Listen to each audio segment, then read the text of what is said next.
Welcome to Messy Liberation, the podcast that dives deep into feminism, business, and personal growth. I'm Becky Mollenkamp. And I'm Taina Brown. Get ready for another messy conversation through the eyes of two intersectional feminist coaches. Let's get messy.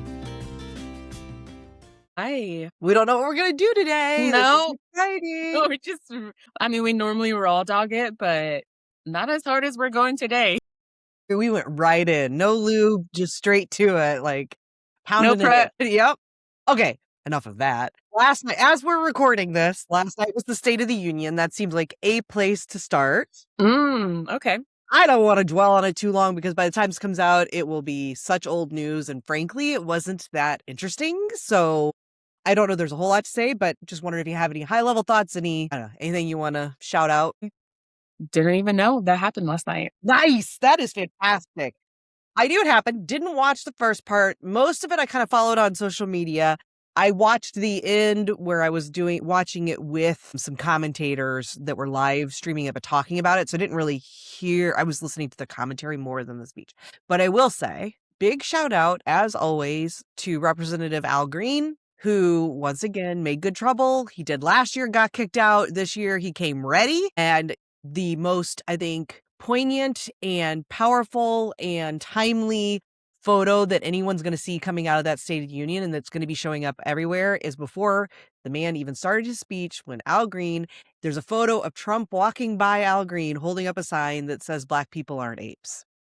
And way to do it. I love Al Green. I love him. This old man is just like, I don't want to hear this stupid speech anyway, so I'm going to show up. I know you're going to kick me out, and I'm probably going to get some coverage for it. How do I maximize that coverage? Yeah. And it was perfect. I mean, just so well done. And that's what it looks like, folks, to get into good trouble. Yeah. It's, yeah. So did he get kicked out? Oh, yeah, right away. I don't know that Trump had made it to the lectern before he was out of there. And the best part of it, too, is Mark Wayne Mullen, a man whose literal first name it's not two names. It's not Mark Wayne. It's Mark Wayne. That's his name. That's a first name? The whole thing? First name. This is a white man's first name, Mark Wayne Mullen. Anyway, he came storming over to Al Green. And now, mind you, Mark Wayne is I can't help it. It's so funny. He's probably, I would guess, in his 40s. Maybe 50, but I mean, he's still a fairly middle-aged, younger, thinner, fit man. Al Green, I don't know how old he is, but he's got to be. Yeah, he's got to be at least in his 60s or 70s, 80s. I mean, the man has a cane. He's older, yeah.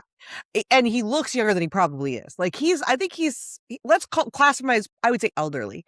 So Mark Wayne comes running over to Al Green when he sees the sign comes up and tries to rip it out of his hands. But Al Green's too fast and gets it away before he has a chance to grab it. And he didn't fall on his face, but he basically sort of fell on his face trying to grab the sign. So he got bettered by. That's what you get, Mark Wayne. Exactly. And so then Mark Wayne kind of ran off having with his tail between first name. With his tail between his legs, he runs off. So just masterpiece theater. I loved it. Beyond that, I don't know there's much to say. The hockey team, U.S. men's hockey team, is a woeful disappointment. Most of them showed up. I will give props to 3 or 4 of them who chose not to go. But the bulk of the team went. God, gag me, and not in the good way. And did you see them when Trump called and was laughing, and they were all making the joke about how they'd have to invite the women's team? I guess I'll have to invite them. And all the men in the hockey team... Oh, that's so funny how we have to invite the women along too, even though we know we're the ones that really matter. Anyway, all gross. Pick-me's. It's so bad. And the other thing that I think is notable was, and I noticed this, and then I was really validated when I heard all the commentators saying a similar thing, which is, and I think it feeds into what's going on with the Epstein files and everything we're learning about people who participated in the absolute heinous activity that is coming out about Epstein and what happened on that island, is Trump's obsession with sort of horror porn. like he has a fetish for gore. Every person he introduced was somebody who had lost somebody. Again, his way of trying to talk about quote unquote illegal immigrants coming here and killing all the people, right? And every time he introduced someone, he kept, and these people were here in the room, having lost someone they love, whether we agree with their politics or not. They're humans who have had a human loss. Yeah. And even Erica Kirk, who I don't think she actually has a heart, but if she did, but we're talking about real citizens, like everyday citizens, not grifters who show up because somebody was killed in a war, I think, and then several people who were killed like in a car wreck, or one girl he's talking about being brutally murdered in her apartment. And each time it was graphic, the descriptions of what had happened. And he kept emphasizing repeatedly about how they were killed, they were murdered, it was horrible, it was horrific, it was, Mhm. and these poor This was a folks. press conference? No, this is the State of the Union. What? And these poor people are listening to him in this graphic retelling, and it was like he was getting off on it. I mean, it was really gross. It was really, really, really gross. Listen, I don't want to yuck anybody's yum, but State of the Well, Union I'll is yuck not that the yum. place for that. I'm sorry, but no, I yuck that yum. That's a line I draw. I think if your yum has to involve the brutal murder of young women, that yum's not okay. Sorry. Well, I mean, like, in the fantasy world, right? Like, there are all kinds of kinks. Well, Sorry. Maybe someone I don't could. understand. I will say I don't understand that kink, but I don't and know. I'm not. I mean, obviously, I didn't watch the State of the Union. I didn't even know it was happening. But like, whoever has that kink, that's that's your business. That's between you and your therapist, and I you suppose as know, long as you're not acting on it, I as think long maybe as you're not acting on it, right? Like, that's the whole thing about kinks, right? It's in a safe, consensual, yeah. healthy environment. The problem Like, is with everything that's going on in Epstein and the files, you would think anybody with half a brain, would if have that, the sensitivity to not. and if you're actually in the files, if you are the second most mentioned person in the files after Epstein, I would think you would have the brains to think, maybe I shouldn't be putting a real spotlight on the fact that I find it kind of exciting and titillating when young women are brutally murdered. Like, anyway, I just was like, wow. And the whole thing, it was the misogyny, the femicide that we're dealing with. Like, I don't know. It's a really sad and scary time to be a woman. And I Yeah. am even infinitely more so to be a queer woman, a woman of color, a disabled woman. I'm just like, between what happened with the way they talked about the women's hockey team, which I know is like on the grand scheme of things is a small thing, but it's just But that. it's And then a part of the whole thing, right? right. And the way he showed up to State of the Union, and there is such a clear and blatant hatred of women, Yeah. misogyny, without apology, Yeah. and I know it's always been there. It's not like this is new or Yeah. anything. I just am the permission slip that it feels like it's giving so many men to really kind of lean into their misogyny, and then to Yeah. also use that almost as a way for the men who don't see themselves as misogynists to give themselves this sort of like, I'm better than that. Yeah. Yeah. And so my Yeah. small, Because tiny the bar is so transgressions are fucking not. low. Yeah. Because the bar is so like the bar is in hell. Mhm. So if you're above hell, you're like, well, at least I'm not that person. Right, and so they can commit these sort of micro misogyny Mm-hmm. things Mm-hmm. and feel like, "Oh my god, who are you complaining? At least I'm not, you know, At least I'm murdering not young murdering girls." women. Yeah, At and I'm least I'm not, not raping little girls. and it's like, I understand there's a what feels like a giant chasm between your everyday small misogyny acts and that, and yet there There isn't. isn't.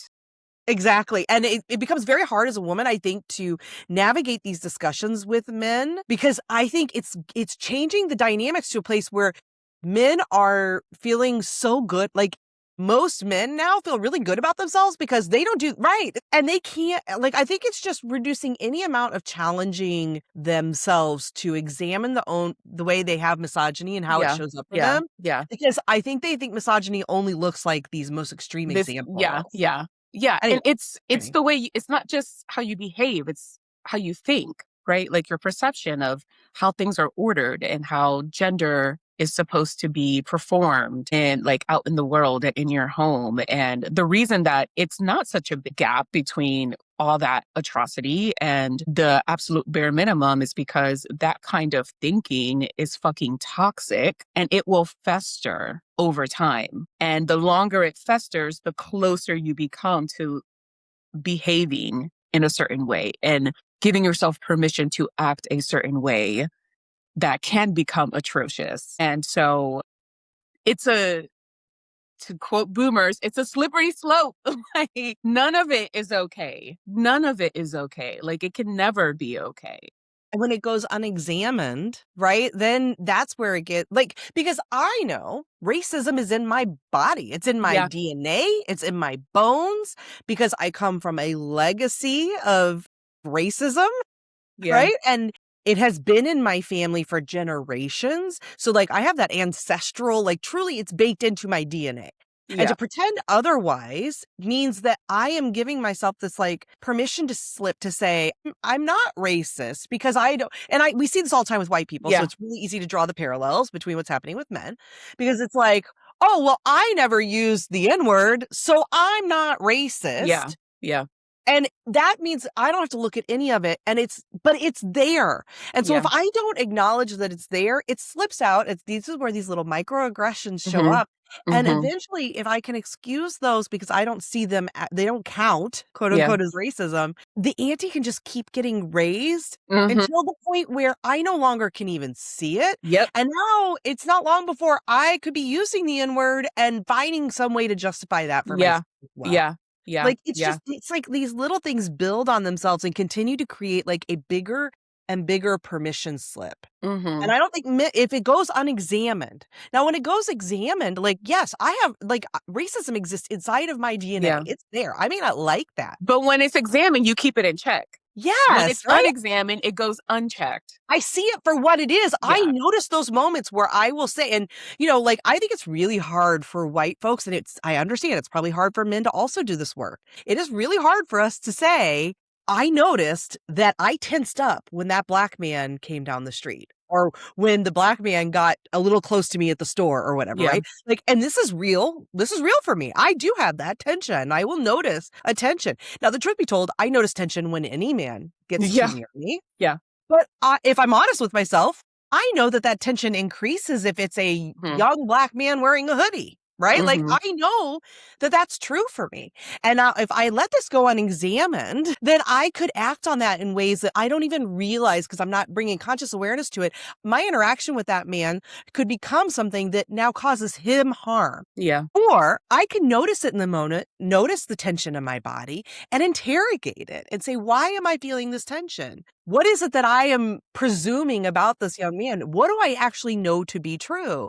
How do I want to show up in this moment? Yeah. And I can make an active and conscious choice to quiet that voice, quiet that tension, release that, and maybe have a completely different interaction, right? And that's the same for men. If men can't acknowledge that sexism and misogyny exist in their DNA, because it does in every Mhm. single man.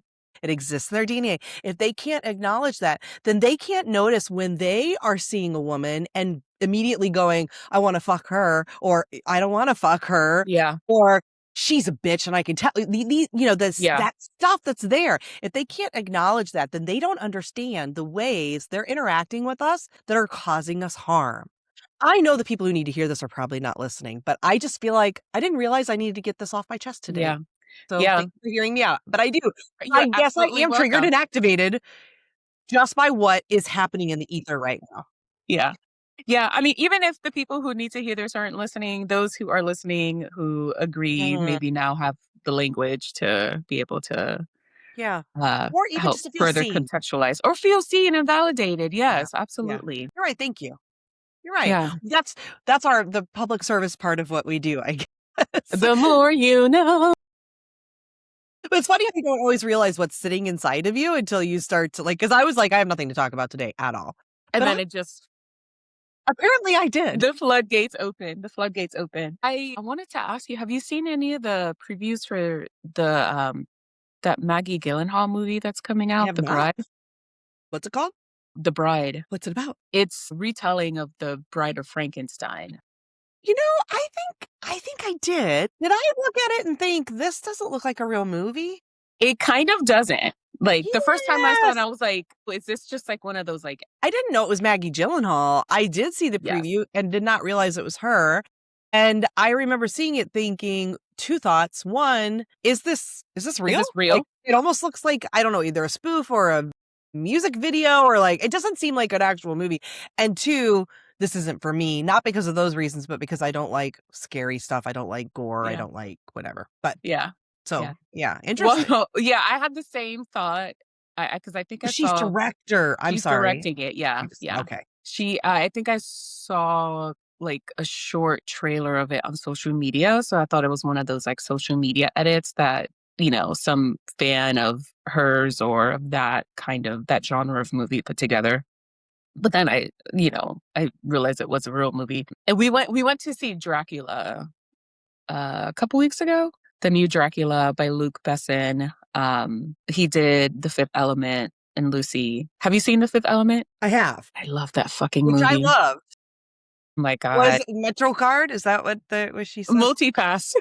Multipass. Lilo Dallas, Multipass. Yeah. The outfit is fantastic. There's so much about that movie that I love, It's and I just, know there's it's, probably a million reasons why there's problematic stuff about it, 'cause, I mean, I saw it, 20 years ago or whenever it came yeah. out, but It I did. has aged remarkably well, Has though. it? Okay, good, because I Yeah. did really love it, but I don't know if I have no idea if any of the people are problematic. I don't know. That I don't know, but the movie itself has actually aged quite well. And Luke Besson, I know Lucy with Scarlett Johansson wasn't that well received, and it was interesting. It's just such a creative mind, and so I love The Fifth Element. And when I saw that he was doing a take on Dracula, I was like, oh, I gotta go see it. Gotta go see it. It was all right. I'm glad I watched it. I do like vampire movies. I know that genre of movie, that like fantasy, It's not horror, for me. gothic, gores is not for you. But I'm Then really again, I excited. loved Sinners, but that was more because of the, like, parable aspect of it Yeah, than yeah, yeah. I'm really excited about The Bride. Really? Yes. Comes out Yeah. on March 6th, everyone, so, like, it's coming out right Yeah. after this comes out. Yeah. Cause I haven't, outside of just watching the trailer, like the full trailer that played before Dracula, I haven't looked into it that much. And that's kind of been on purpose because I'm like, I don't want to like spoil anything for myself. Like I want to go in It completely or won't as spoil blind as much. possible. I will just say it's Jessie Buckley who's playing kind of the lead, and she's the one that was in Hamnet and just won. I think she won the Golden Globe That's maybe, but her? yeah, Okay. Okay. I know it's Christian Bale. I know Jake, Christian Bale. Maggie's brother is in No that. big surprise, her husband, Pierce Skarsgård, is in it, and her brother, Jake Gyllenhaal, are in it. Yeah. Which my wife loves Jake Gyllenhaal. She's always Really? like, he's one of the greatest actors of our time. Like she just Okay, okay. I'm like, I don't necessarily he's great, but I don't know You're if I'd go fine, that you're far. fine. I But don't know if I'd put him on that tier, yeah, but but okay. she loves him. Loves him. Well, I was checking out Rotten Tomatoes, and because it doesn't come out yet, there's not a ton of they don't have the Rotten Tomato ranking, so I don't yet know yet if Yeah. it's gonna be good or not based on Yeah. that. Interesting. It's very Yeah. interesting for her for, like, I don't know if it's her first directing. Maybe she's directed other stuff. But I don't know. For some reason, this is my internal I'm sitting here with a suddenly realizing I think this is my own misogyny. I'm excited that it's a woman Yeah. directing it. And I don't think of that, or I don't think of her for some reason. I don't know if As a it's director. no, not as a director, but as of this genre or of this kind of film. Mm, I think in my mind, she would have directed some sort of more like quirky, and this looks quirky, but yeah. like quirky, like, I don't know, like the kind of movie I've seen her in, like Secretary or something, like some sort of very strange, subversive thing about like relationships, Mm.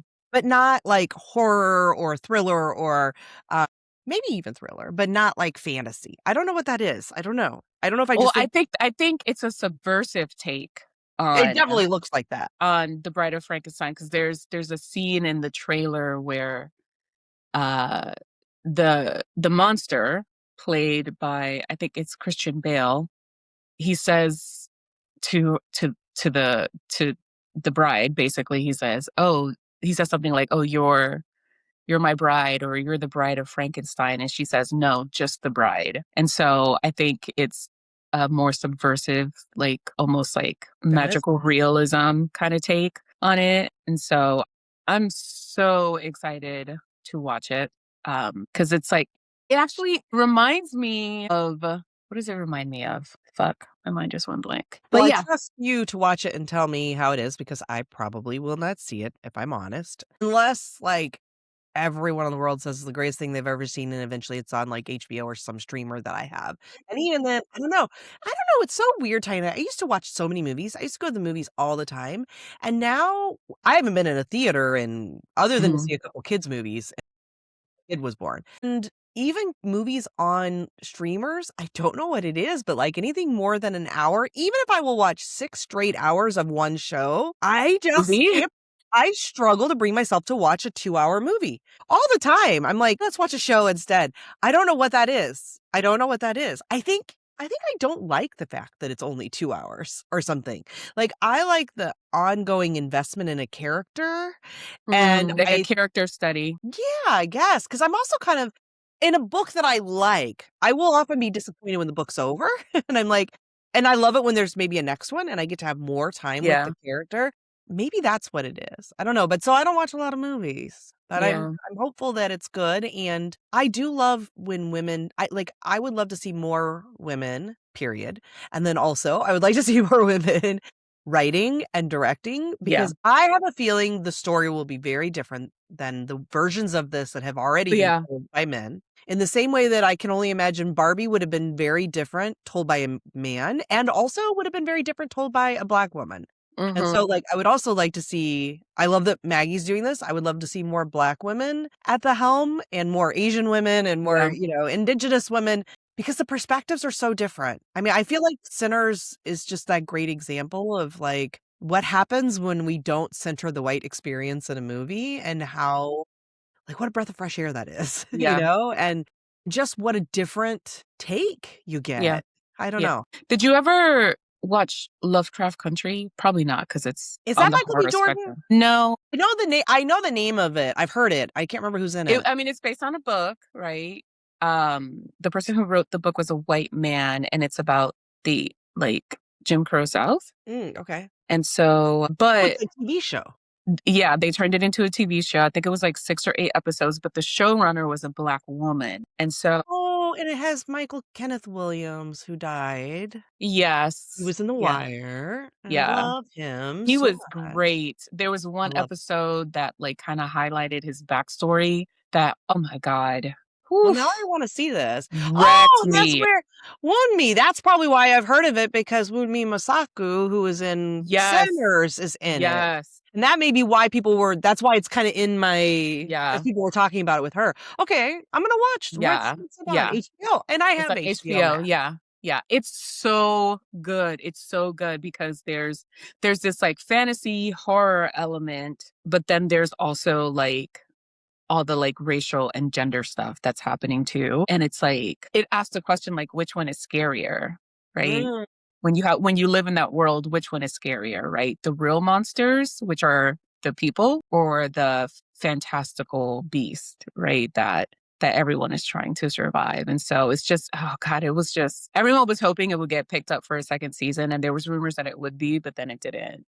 That's a bu But and yeah, that what's his name? Michael Kenneth whatever is dead now, so, yeah. it was a white man who wrote it though originally? A white man who wrote the book, yeah. So this kinda reminds me of what we talked about with his and hers in a way of like, the perspective I wonder, like, how much of it shifted from what was in the book versus what was shown once it had the perspective of a Black showrunner taking that the same Yeah, content and then running it through their filter. yeah, Like, I love to see more of that. Like, read James by Percival Everett, and obviously that was a book that received a ton of accolades and very much deserving. And it was sort of this retelling of Huckleberry Finn but through the perspective of James, the main Black character mhm, in the book, and told them by a Black man, and it is such a shift in perspective. It's like we're all looking through the same kaleidoscope, but everyone's mhm, looking, seeing something different because it's shifting. 1 millimeter of a shift changes the view completely. I dig that. I'd love to see more of that. yeah, I wanna see more of those retellings of these things that we've all have seen in the dominant culture that were sort of accepted as great or as the story or whatever, yeah, but as, like, that are canon, right? that are Or all white classics, yeah, men and or women, and more of these retellings with these other perspectives, or what does it look like when I say it through my worldview as somebody who wasn't part of that dominant culture, and because I find that super fascinating. Certainly yeah, as somebody who is part of the dominant culture, mhm, it is so eye-opening for me, yeah, and then I would assume for people who are not part of that dominant culture, it is affirming, I would think yeah, too. yeah, yeah, yeah, you should definitely watch it. There's also, like, an accompanying podcast, so after every episode, they sit down with, like, people, like some of the cast members, the showrunner, and just kind of like break down each episode. Damn, it was fucking genius.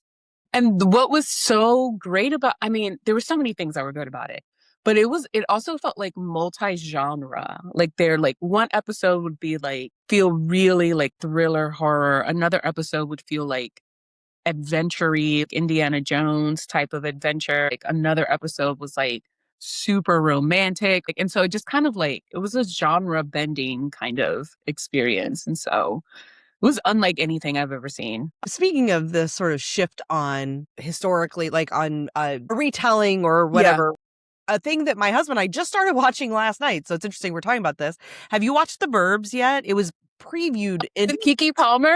Yeah, so it was previewed No, in not yet. Is it good? because the Super Bowl was on Peacock, right? NBC had it. And so this is a Peacock original. And Peacock, I don't know how many originals they do. I know they do a lot of reshowing of NBC things and Bravo things. But so anyway, this is an original for them. And it has Kiki Palmer and then Jack Whitehall, who's like a British comic. But anyway, it's from an 80s movie that Mhm. is fairly famous. And I don't know, I feel like it's more of a cult following kind of a movie, but with Tom Yeah, Hanks. yeah. Yeah, it had It's Tom one of Hanks those in like it. Gen X campy. Yes, and so, like, I remember the original, and I'm not a huge fan or anything, and I was like, I'm not one to generally watch a studio, like, the major network kind of TV shows anymore because they're just not as good usually as Yeah. what's going on outside of that space because they have more restraints on them.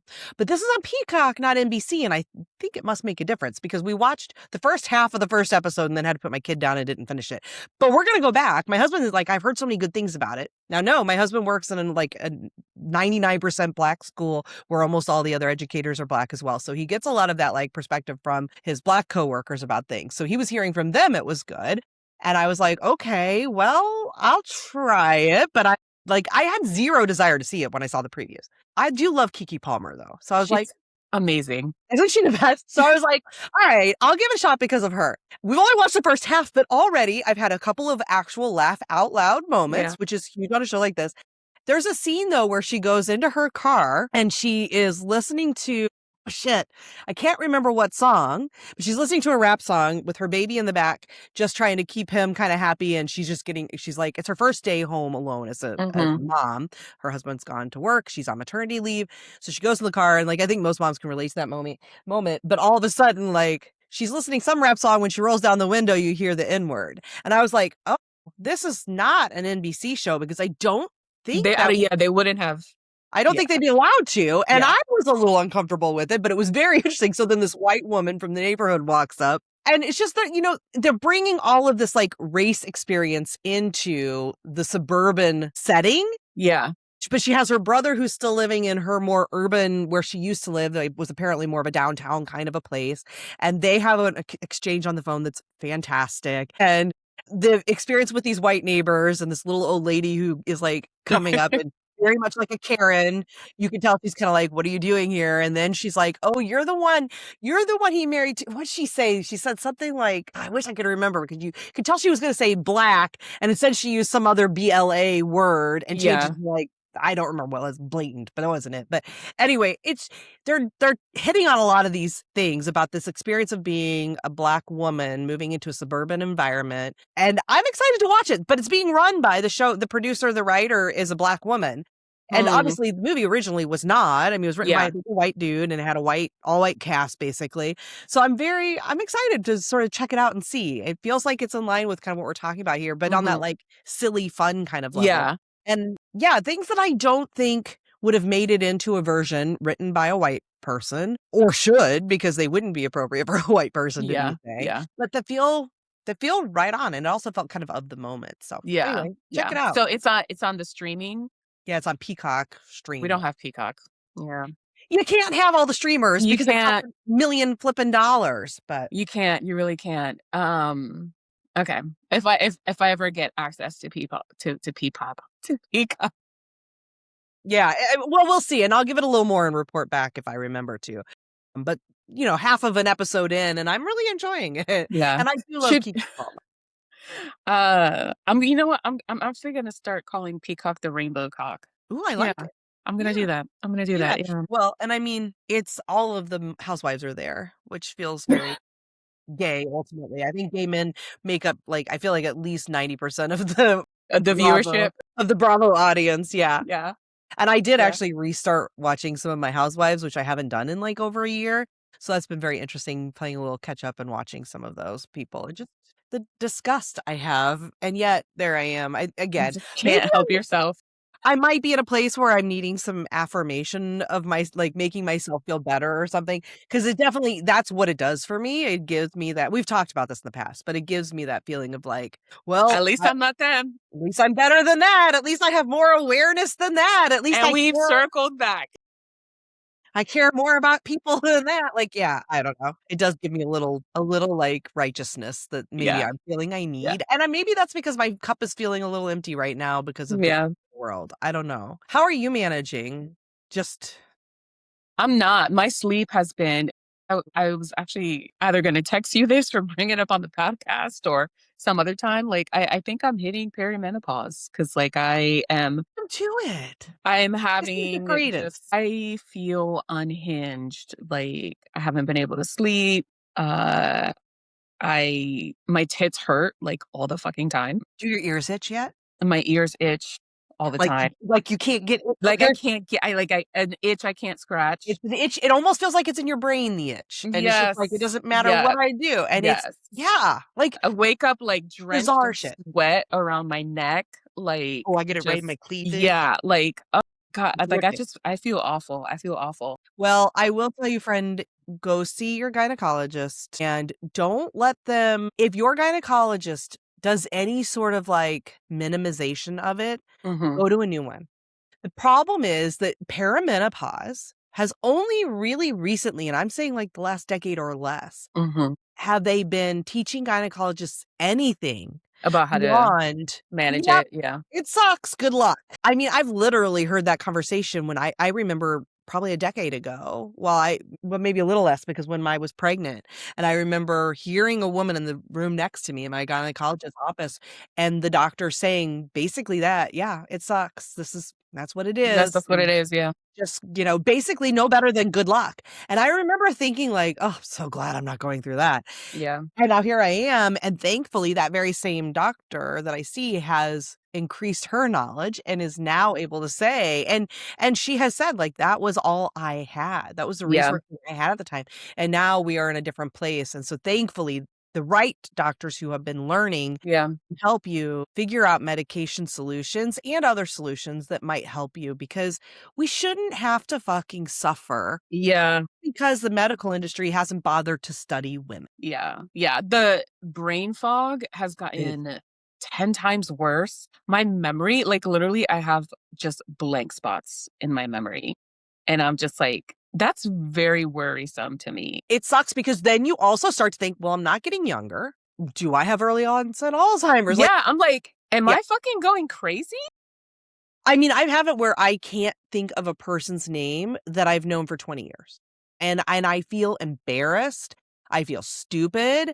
I start to worry that either I've lost my mind or like I have some sort of brain worm. Like, I mean, Mhm. it is crazy making, it is worry making, Yeah, anxiety provoking. Like it is not a joke. It is yeah, really, really hard. And it's funny because I was just thinking last night, maybe we'll talk about aging tomorrow. yeah. Because I've I also been dealing with these things.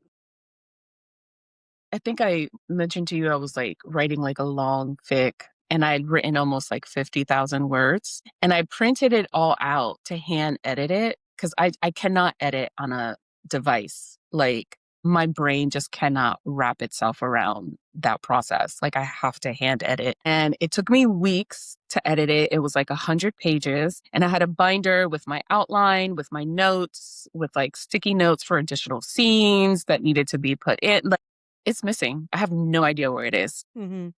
My husband loves to make fun of me and in a like a what is intended to be playful and light way, Yeah, like he's not being cruel. yeah, And when I'm not in my perimenopausal fits, it's fine. And sometimes though I get really emotional and I'm like, you have to stop. But he loves to joke about how much I lose things. Like I have the number of ear pods I've had to buy in the last 12 months. you're keeping Apple in business? I don't buy, I can't afford, if I was buying AirPods every time, I'm just buying cheaper earbuds because I can't, because I keep losing them because I lose the entire thing or one of them. And within a day, the number of times I have to ask, where is my phone, or where is my earpods, or where's my whatever, like, it's The awful. scary thing is, I swear, the last time I saw it was in this house, and we have checked every room in this house, It'll every show up. corner, every crevice, multiple times. And now I'm at the point where I'm like, is this one of those memory blanks where I took it outside of the house and left it somewhere and just don't remember that incident? Is it a false memory of having printed it out because you were gonna print it out, but then you No, no. know for sure you did? I know for sure I did because I had my binder and I've had it for months. I'm telling you, it took me like at least 2 to 3 months to edit this because I was, I don't have much time.